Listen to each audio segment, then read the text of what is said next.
नमस्कार. मी भाऊ तोरसेकर. तुम्ही बघत आहात प्रतिपक्ष. मित्रांनो, आजची तारीख 6 फेब्रुवारी आहे. ही मी एवढ्यासाठी सांगतोय की सध्या हळूहळू करत अजितदादांच्या अपघाती मृत्यूच्या दुःखातून राजकारण आणि महाराष्ट्र बाहेर पडतोय आणि नियमित राजकारणाकडे वाटचाल सुरू झालेली आहे. आणि परत एकदा विचलित झालेलं लक्ष हे महाराष्ट्रातल्या जिल्हा परिषद तालुका पंचायतीच्या निवडणुका आणि ज्या 29 महापालिकांच्या निवडणुका आधीच होऊन गेल्या होत्या तिथल्या महापौर निवडीकडे सगळ्यांचं लक्ष लागलेलं आहे.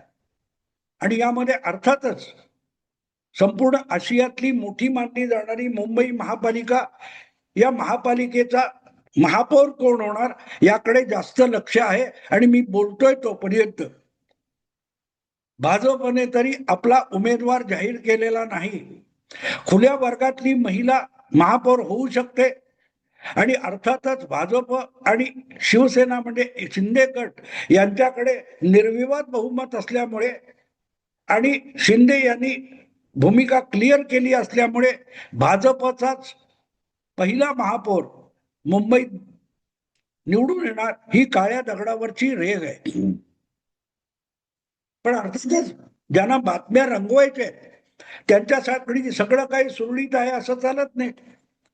त्यामुळे सहजासहजी भाजपचा महापौर उभाठा शिवसेना उद्धव ठाकरे ठाकरे बंधू येऊन येणार नाहीत या बातम्या रंगवणं भाग आहे.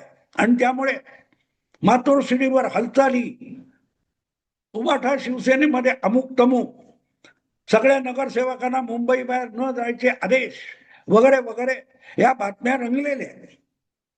पण या निमित्ताने एक गोष्ट आठवणीत येते की जी निवडणूक हरायची आहे, जर समोरच्या बाजूला 89 आणि 29 अशा 118 अधिक इतर काय 4-5 मिळून 125च्या आसपास मतं जर भाजप आणि शिंदे गटाकडे असतील तर मग तुम्ही कितीही प्रयत्न केले तरी भाजपचा उमेदवारच महापौर म्हणून निवडून येणार याविषयी शंका असायचं काही कारण नाही. पण मुद्दा असा आहे की जमवाजमव केली तरी ते आकडे सगळ्या बातम्यांमधून दाखवत आहेत की हे केले, ते आणले, त्यांनाही आणले, चंद्रपूरचे 4 नगरसेवक आणले, कोल्हापूरचे 8 नगरसेवक आणले, तर मुंबईमध्ये सुद्धा 137 158 नगरसेवक मुंबई महापालिकेत दाखवता येतील अशा खुळचट बातम्या रंगवल्या जात आहेत. आणि त्या रंगवल्या जाऊ देत. मुद्दा इतकाच आहे की उद्धव ठाकरे आणि त्यांच्या मित्रांनी सवंगड्यांनी कितीही गडबड केली तरी भाजपचा महापौर होण्याला पर्याय नाही. पण ही वेळ उद्धव ठाकरेंवर आज का आली याचाही विचार करणं आवश्यक आहे. 2017 महापालिका निवडणुका झाल्यानंतर जवळजवळ 8-9 वर्षापूर्वी निवडणुका झाल्यानंतर शिवसेनेच्या 84 आणि भाजपच्या 82 नगरसेवकांची संख्या आलेली होती. आणि याच प्रकारे उद्धव ठाकरे आणि मातोश्रीवर बहुमताचा आकडा जुळवण्याची धावपळ सुरू होती.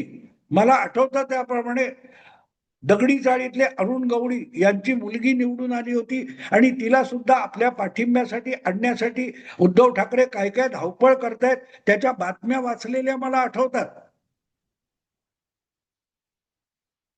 125च्या नाहीतरी 120-115 पर्यंत आकडा गाठण्यासाठी एक एक नगरसेवक शोधून शोधून जोडण्याचा आटापिटा उद्धव ठाकरेंना करावा लागत होता, शिवसेनेला करावा लागत होता. आणि तेव्हा एकनाथ शिंदे पण त्यांच्याच गटात आणि गोटात होते.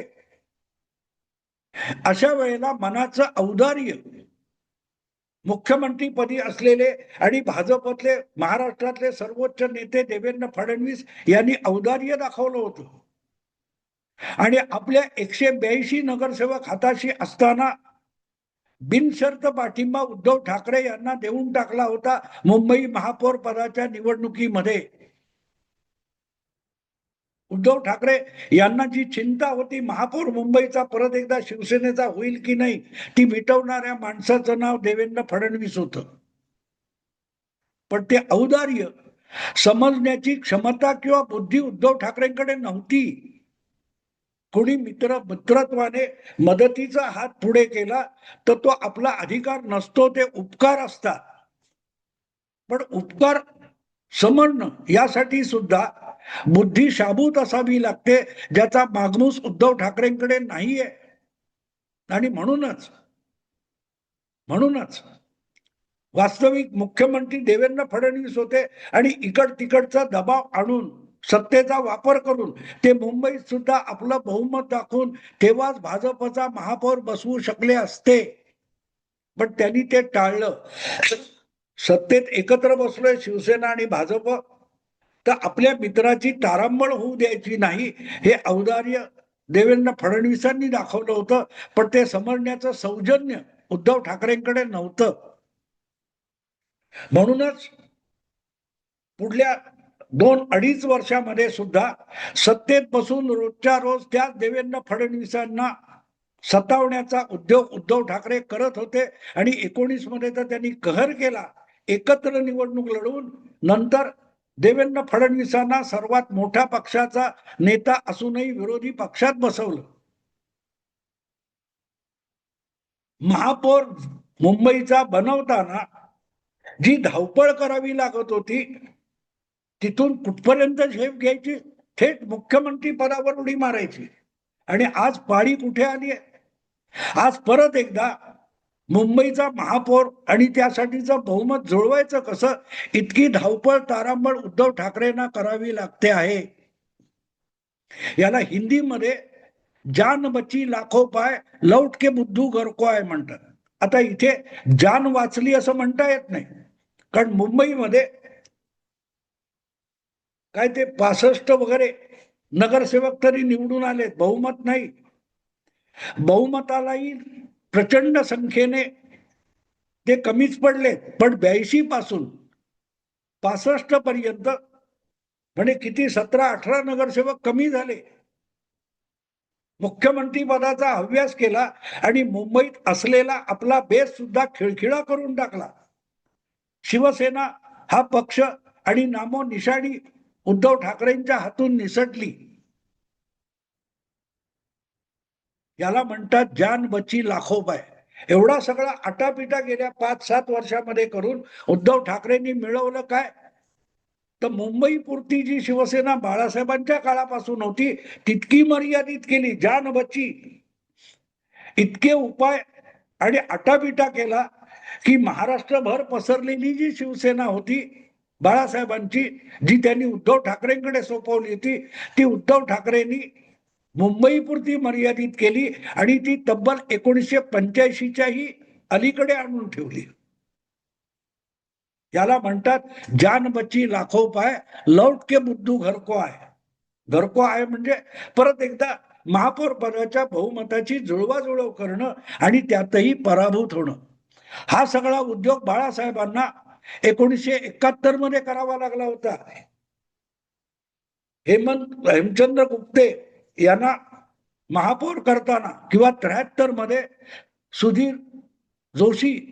सुधीर भाऊ जोशी यांना महापौर करताना कधी मुस्लिम लीगचा पाठिंबा घे वगैरे, हा सगळा कसरती बाळासाहेबांना कराव्या लागत होत्या, जेव्हा मुंबई आणि ठाण्यापुरती शिवसेना मर्यादित होती.